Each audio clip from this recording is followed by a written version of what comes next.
welcome to a brand new episode of Coming Distractions brought to you by the Nerdpocalypse podcast. I'm your host, Jay. I'm here with my co-host, Micah. Hey. All right, guys, we're going to discuss The Forever Purge. This one is starring Anna de la Larrego, Tonak Hurta, Josh Lucas, Cassidy Freeman. This is the fifth movie in the Purge franchise.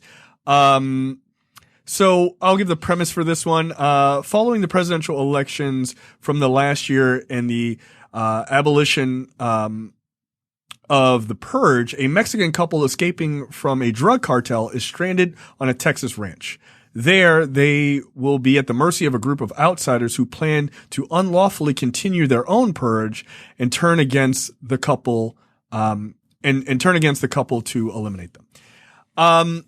So this is a direct sequel to the Purge election year. So, it would probably help if you saw that to get that information. That's the only Purge movie I have not seen, which saddens me. But you don't really need it. It's a Purge movie. Like, yeah, you hear the siren, people start killing each other, right? Like that's, you know, you're a go from that moment, right? Micah, you did not see this. So feel free to ask me any questions that you have about this lovely movie. Look, the whole point of this, the last Purge movie that came out, the first Purge, was sort of showing black and a few Latin folks, but hard focus on black folks and them being sort of exploited to kick off the first Purge on Staten Island, in New York. When you reference the first Purge, you're not talking about the first Purge movie. You're talking about the movie titled The First That is Purge. correct. Yes. The prequel, right? That was the prequel that just came out, just a couple of years ago. So that, the series took a hard turn with the first Purge, sort of focusing on race, right? And sort of, class was a big thing in the original, first three movies, but then, in the fourth movie, they were like, all right, cool. Let's talk about race. This movie is more in line with that, hard focusing sort of on race. This one deals a lot more with obviously these Mexican immigrants, and sort of what they're going through. So the movie starts out with them making it across the border, into the United States, and it sort of fast forwards, I think 10 months later, and then it's right before this Purge, right? So this is this Mexican couple's first Purge, right? They lived in Mexico their whole lives. So this is the first time experiencing that, and they're in Texas. And the husband works on this ranch. The wife works in a meat packing plant, right? Message. And so their first Purge goes down. They go into hiding or whatever, or they work for, the guy works for this family and of ranchers or whatever. And they're like, hey, here's some money, protect yourselves, whatever, be cool. But the guy, the owner of the ranch is, his son is an asshole. And so he doesn't like this Mexican guy. He's like, this guy showed me up once how to train a horse or whatever. So he's kind of a racist, obviously. And so you're like, all right, well, that guy's a dick. So, shit's going to go down between the two of them. Well, the Purge happens. They hide out. They survive. No major characters die, whatever. Purge is over.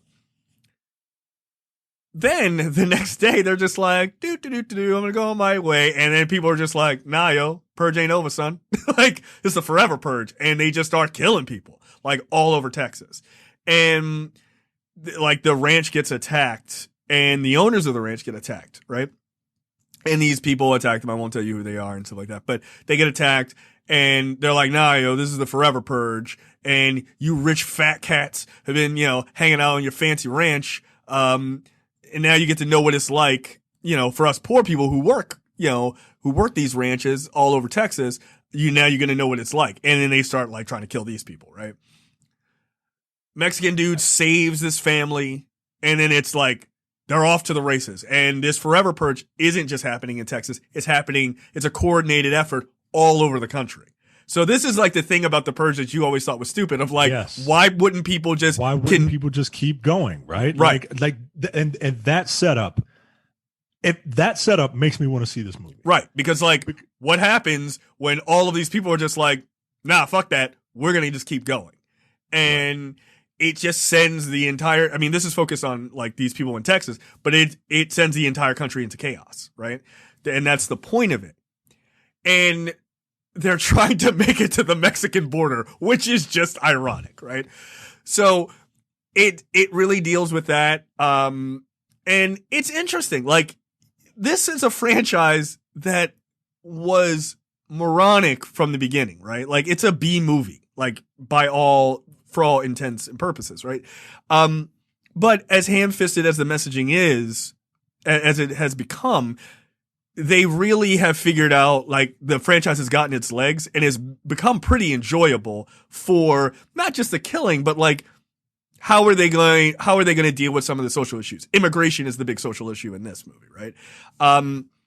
It works. Like, I like this movie. It's pretty fun. Look, it's not a good movie. Like, relax. Like, if you're like, ooh, is The Purge an intelligent, well-crafted film that speaks to these? No, it's not.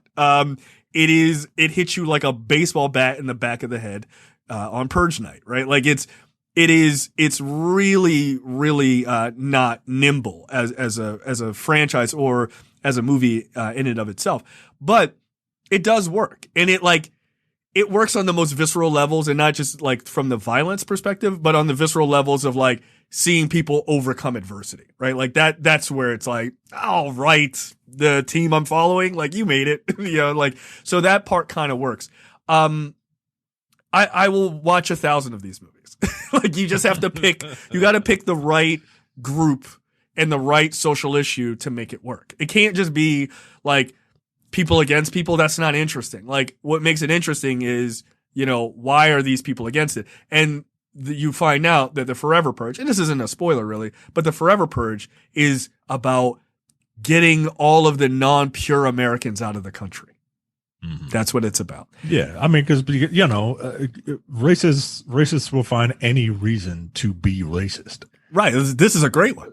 Right? Yeah, like and I've, like you said, I've had my issues with this mainly because, like, it's not human nature to, white people don't like being told that they have to wear masks. You're not going to give them the right to murder people and then just tell them don't do it. By the way, not anybody. You can't put that. You can't. Right, you can't put that. That's human nature. Right. You can't put that snake back in the bottle or whatever terminology you want to use. You just can't. You can be like at one point there is a character who's like, there's no more laws. What are you talking about?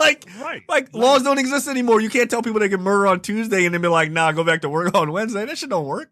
So it does address that premise, which is important. Like, I'm surprised it took to the 5th one to do that, but the way it's handled, is actually pretty smartly done. Like, and one thing about this franchise that I am forever baffled about is that conservatives don't hate this franchise, like, are really vocal about it, because it's really vocal about their beliefs and like challenging their particular rhetoric and beliefs. I'm surprised that. Do you remember the marketing for the first Purge, the film? No. I just sent it to you in Messenger. Take a look at it. This was a movie poster in theaters with a red hat and white lettering that said the first Purge. Wow. Like we all know what that red hat with white letters is. Right. Yeah. Like, it's not even like they're not even trying to hide it. Right. They're not even trying to hide it. Yeah. Well, like, there's some things in this. Wow. All right. Wow. Wow. But like, I don't know if they think like that maybe like the Purgers are like the heroes, but like, they're not the heroes. Like, certainly not in this.